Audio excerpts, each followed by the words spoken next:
안녕하세요. 수아입니다. 이번 시간은 10만 명의 목숨을 살려야만 벗을 수 있는 업보입니다. 이 내용은 오래전에 제가 어느 신문에선가 읽은 기사 내용입니다. 기자분께서 아주 특이한 능력을 가진 어떤 여인이 있다고 해서 취재한 내용이더라고요. 그런데 이 여인은 태어날 때부터 손에 신통을 갖고 태어난 그런 여자라고 합니다.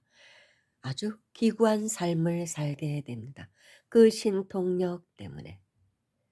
그녀는 부유한 집의 외동딸로 태어나 많은 사랑을 받고 자랐다고 합니다.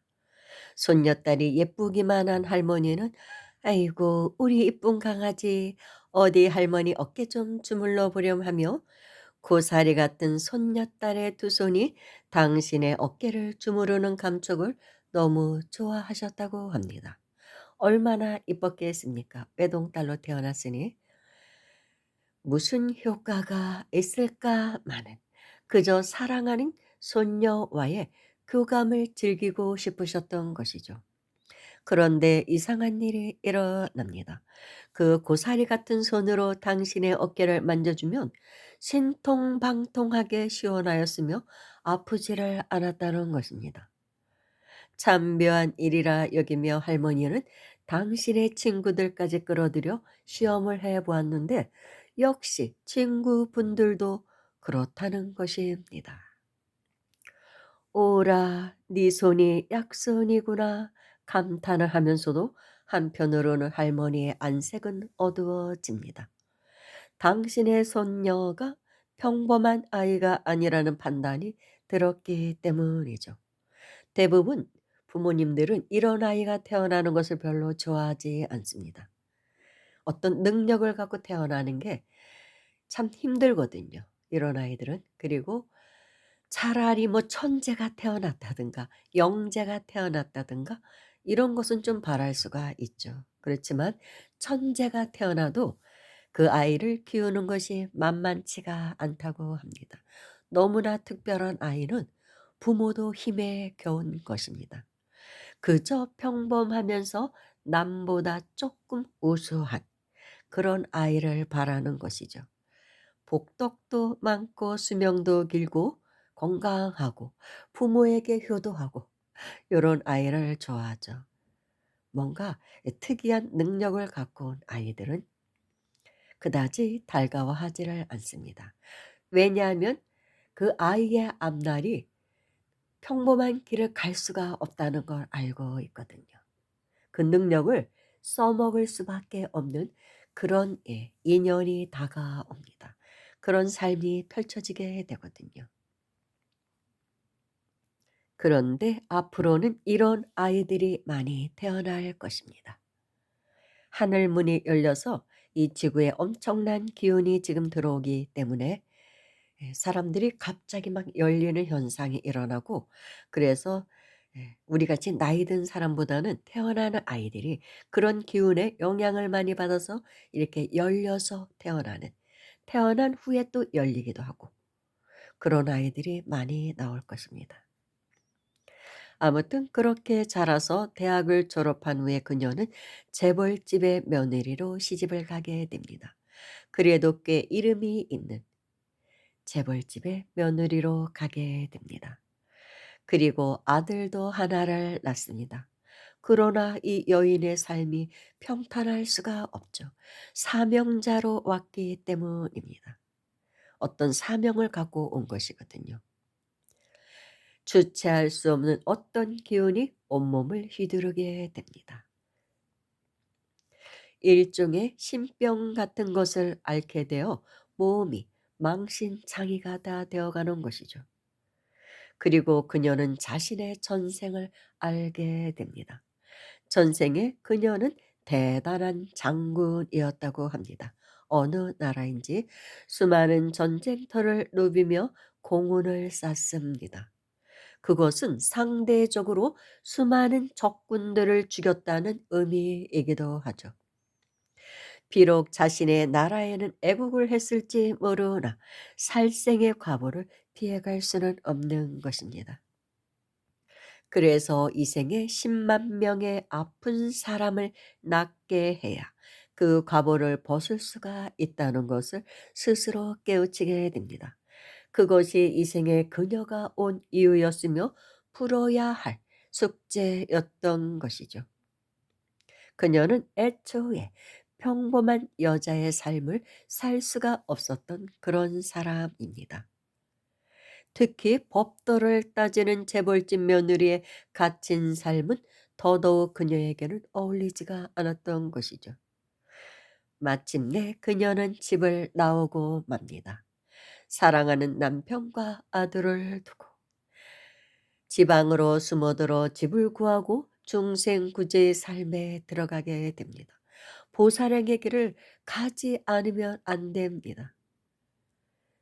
보살행도 종류가 많죠. 나름대로의 역할이 틀리니까 그녀는 사람들을 낫게 해야, 병을 낫게 해줘야, 전생에 그게 살생을 많이 한 죄로 인해서 그 업보로 인해서 많은 사람을 치유해야 하는 것입니다. 아마도 의사 선생님들은 이런 업을 갖고 오신 분들도 많을 것입니다. 어떤 세속적인 부와 명예와 뭐 그런 것을 얻기 위해서 의사가 되는 분들도 있지만 전생에 이런 업으로 인해서 자연스럽게 의사의 길을 가게 되는 것입니다. 그리고 그 길을 가지 않으면 또 안 됩니다. 그런 분들은.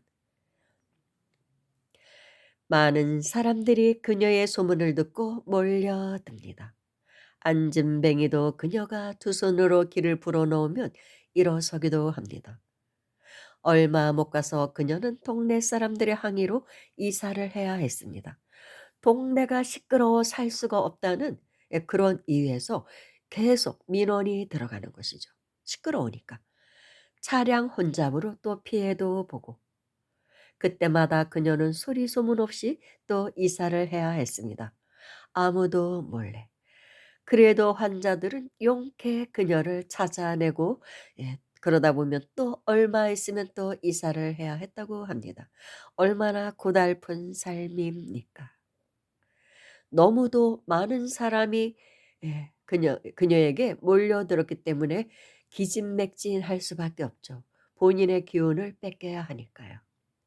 그 삶이 너무 힘들어 그만두고 싶었지만 그녀의 몸은 더욱더 죽을 것처럼 아팠다고 합니다. 그만두려고 하며 몸이 너무나 아파서 죽을 것만 같은 거예요. 아니면 가족들에게 안 좋은 일이 일어난다고 합니다.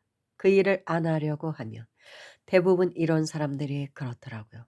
어떤 형태로든 보살행을 해야 되는 사람이 그 일을 안 하려고 하면 내 몸이 아프던가 집안 식구들의 병이 이렇게 몸이 아프든가 병이 나든가 안 좋은 일이 자꾸 생겨요. 사고가 난다든지 뭐 망한다든지 그렇게 괴롭히게 됩니다. 그래서 기도를 안 할 수가 없고 수행을 안 할 수가 없고 보살행을 안 할 수 없는 그런 상황으로 몰아갑니다. 더구나 이 여인에게는 헤어져 사는 하나밖에 없는 그 아들 얼마나 사랑스러웠겠습니까? 그런데도 그 아들을 두고 떠났는데 그 아들에게 안 좋은 일이 일어난다고 합니다. 가장 사랑하는 그런 대상, 존재에게 그런 이제 아픔을 주는 것이죠. 그래야 그녀가 더 마음이 아프니까요. 그러니 견디기가 힘들죠. 자식이 아프면 가장 힘들잖아요. 그런 이제 일을 사건을 주는 것입니다, 법계에서. 그러다 보니까 어쩔 수 없이 그녀는 계속 사람들의 아픈 곳을 만져 주어야만 했다고 합니다. 10만 명을 채울 때까지. 근데 사실 그녀가 수행을 해서 차라리 수행자가 돼서 수행을 했다면 만지지 않고 말 한마디로 누군가의 병을 낫게 할 수도 있고 쳐다보는 것만으로도 낫게 해줄 수 있고 그런 경지에도 가게 되는데 이제 수행을 하지 않았으니까 그런 경지는 가지 못하고 꼭 손으로 만져 주어야만. 대부분 성공한 목사님들도 이런 분들이 계십니다. 안수기도라고 하잖아요. 뭐 수많은 사람들이 모여들어서 금방 부흥을 합니다. 그 교회는.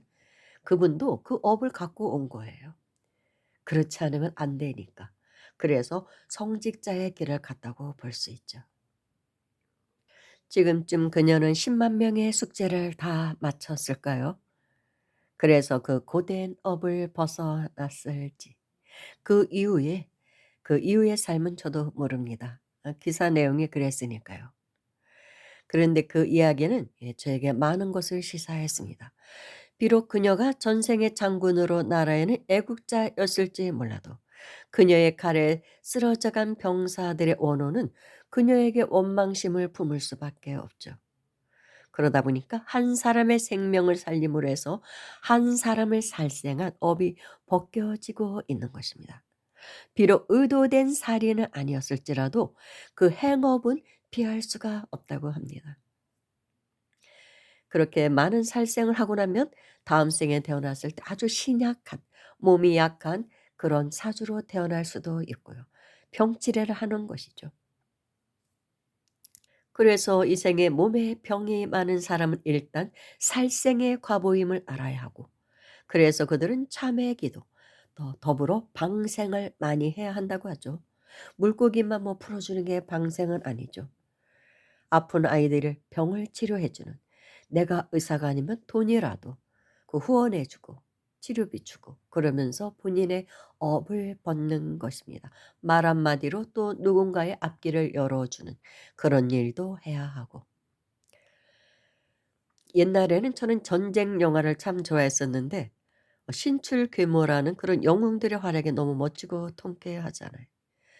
그런데 제 이런 걸 알고 나니까 뭐 그다지 좋지를 않더라고요. 그 영웅보다는 이제는 그 뒤에 힘없이 쓰러져 가는 병사들에게 눈길이 간 것입니다. 장군이야 투구도 쓰고 갑옷도 입고 말도 타고 다닙니다. 그런데 병사들은 그저 허름한 옷에 투구 하나 변변치 않게 무장하고는 전쟁터에 나서죠. 그리고 장군이 진격하면 그 한마디에 우아하는 함성을 지르며 달려나갑니다. 날아오는 화살에 픽픽 쓰러지고 한 방에 칼에 쓰러지고 한 방에 총에 쓰러지고 그렇게 맥없이 쓰러져 갑니다. 그래도 그들의 죽음에 대해서 특별히 애도를 하지 않습니다. 참 그것이 굉장히 슬프더라고요. 지금도 우크라이나 전쟁터 뭐 죽어가는 그 많은 병사들 뭐 거기뿐만이 아니라 다른 데도 뭐 전쟁이 일어나고 있지만 너무 맥없이 죽어가죠. 미사일 한 방에 몇만 명이 막 죽기도 하고 그럽니다. 수십만 명이 죽고. 그러면 정말 그들의 생명도 값진 것인데 그들도 누군가의 귀한 아들이고 지아비며 어버이일 텐데. 정말 슬프죠. 그런 거 보면. 그래서 어떤 형태로도 어떤 이유로든 전쟁은 일어나지 말아야 한다고 하는 것입니다. 그래서 그 이후로는 전쟁 영화가 싫어서 잘 안 보게 되더라고요. 폭력 영화 뭐 이런 그런 영화가 싫더라고요. 너무 사람의 그 생명이 값어치 없어 보여요, 그런 걸 자꾸 보면. 그도 부처의 종자를 갖고 있는 정말로 귀한 존재인데 정말 생명이 값어치 없게 보이는 게 싫더라고요. 그러다 보니까 볼 영화가 별로 없어요, 요즘은. 볼 영화가 별로 없더라고요.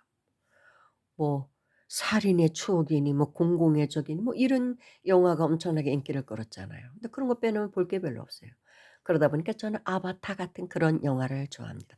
공상과학소 그 영화를 좋아해요.